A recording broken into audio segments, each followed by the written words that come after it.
Mr. Gerald Anderson abay binanatan or pinaringgan ni Miss Julia Barreto sa Itbulaga. But before that, if you haven't subscribed yet to my YouTube channel, please don't forget to like, share, and subscribe at hit mo na rin ang notification bell for more showbiz updates. Bago tayo of course magpatuloy sa ating updates for today's video, nais kong pasalamatan kayo for always watching and trusting this channel.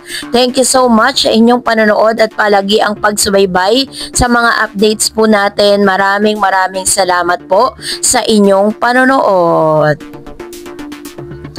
And ngayong araw, let's talk about this one dahil matapos nating i-fact check ang ilan sa mga balita patungkol sa buntis issue no nitong si Mr. Gerald Anderson with Miss RC Munoz. Kung hindi nyo pa napanood yan, panoorin nyo po yan sa ating channel.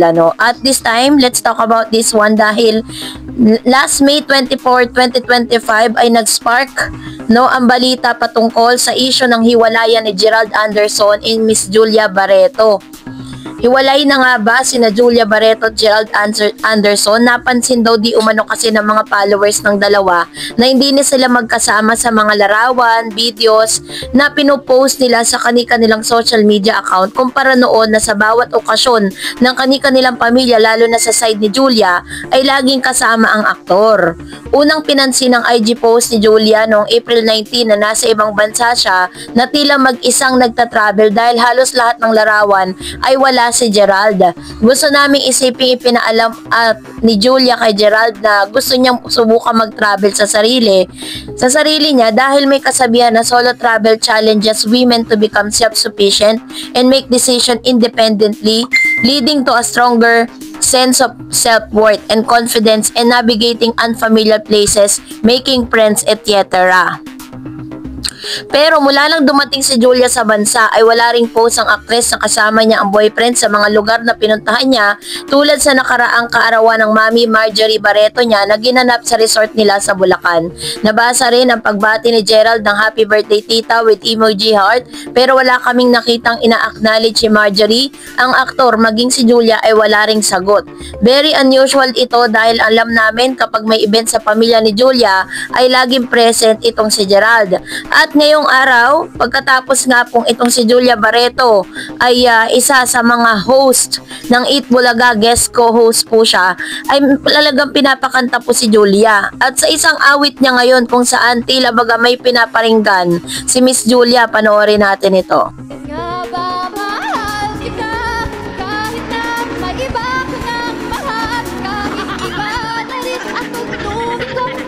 Sa isang segment nga ng Eat Bulaga kung saan naroroon nakaupo si Miss Julia Barreto ay pinaawit ito dahil game na game nga si Miss Julia sa pagbibigay at pagbabahagi ng kanyang talento dito po sa nasabing Eat Bulaga, kasi isa po siya sa mga host at talagang very very nakaka-adapt na siya doon po sa comedy act ng mga co-host niya. Dahil po dito napakanta at kumakanta naman lagi si Miss Julia, pero kakaiba nga yung mga kanta at lyrics na ginamit niya. Sinabi niya sa kanyang kanta, bakit nga ba may mahal ka ng iba? Na unusual din po bilang mga lyrics. Kasabay nito ay naghinala din ang mga netizen sa pagpo-post nitong si Miss Julia Barreto ng ilang mga photos sa kanyang IG account na meron po mga pa-balloons na parang sinasabi niyang may pinapalaya siya, At pero base po sa mga interview naman na inilabas nitong si Mr. Gerald Anderson, pinapabulaanan niya na nahiwalay na sila ni Miss Julia Barreto. At sa isang post pa nitong si Miss Julia kung saan sa nagdaang Mother's Day, so meron po siyang caption na Happy Mother's Day, and then tinignan po natin dito po sa IG account ni Julia kung meron bang pabate itong si Mr. Gerald Anderson sa photos na ipinost nga ni Julia.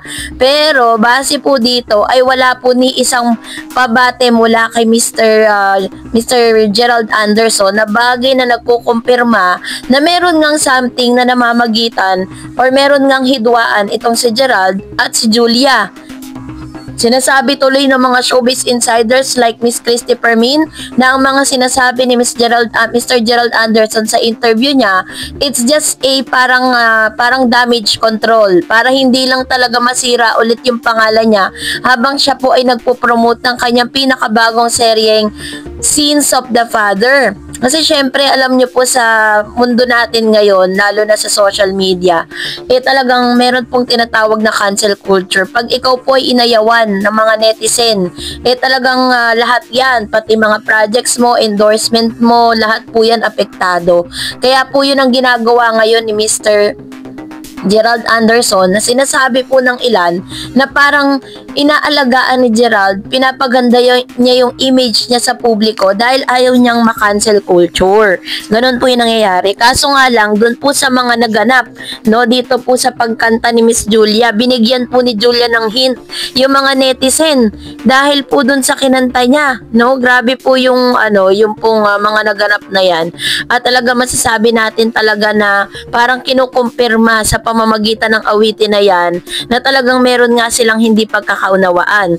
Tapos, pag pinanood nyo pa po yung update po ni Mr. OG Diaz sa kanyang channel, kapag po binabanggit ang mga ganong issue, ay nananahimik siya. So, ibig sabihin, may alam po siya, pero ayaw niyang ibahagi sa publiko dahil maaaring nangako siya kay Mr. Gerald o kaya naman dun sa source niya o kaya dun sa pinagtanungan niya na hindi siya magsasalita patungkol sa bagay na ito. Yun po yung pinaka talagang bottom line ng lahat ng ito. Kaso nga lang, syempre nakakapanghinayang na kasi magkabilang panig po sila, hindi sila nagsasalita, hindi po sila nagbibigay ng mga updates at wala silang parang paramdam patungkol sa kanila pong relasyon. Syempre, yung mga fans po ni Miss Julia Barreto, nag-aantay din at naghahanap din ng tamang sagot tungkol sa balitang ito. Pero yun nga, patuloy na tinatanggi nitong si Mr. Gerald Anderson ng mga aligasyong ito.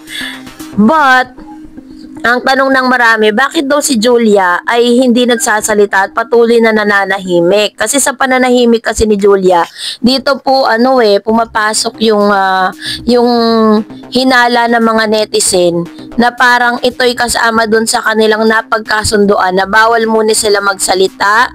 Kasi pwede po yan pwede pong sinabihan sila ng management na wala silang ilalabas na any negative news about sa kanilang dalawa para hindi maapektuhan kung ano man ang projects na meron po si Mr. Gerald Anderson. Yun po yung aking hinala patungkol dyan. Kasi sa lahat ng artista po, ganyan po ginagawa nila just to make sure na hindi po magkakaroon ng problema when it comes to releasing any negative information with regards to that. Pero sa ngayon, sa mga ipinapakita ni Miss Marjorie, ni Miss Julia, ng mga kapatid niya, pati si Gerald, si Julia itself, ito po ay isang confirmation talaga na hindi talaga sila okay as of now. And I know na medyo malalim ang mga dahilang ito para po talagang ganun katindi na hindi siya mag-post, hindi sila magkasama at manahimik sila. So, kayo na po ang humusga. And that's it for today. For more videos and updates, please don't forget to like and subscribe. And please don't forget to follow my Facebook page, Dar Eds TV. God bless everyone!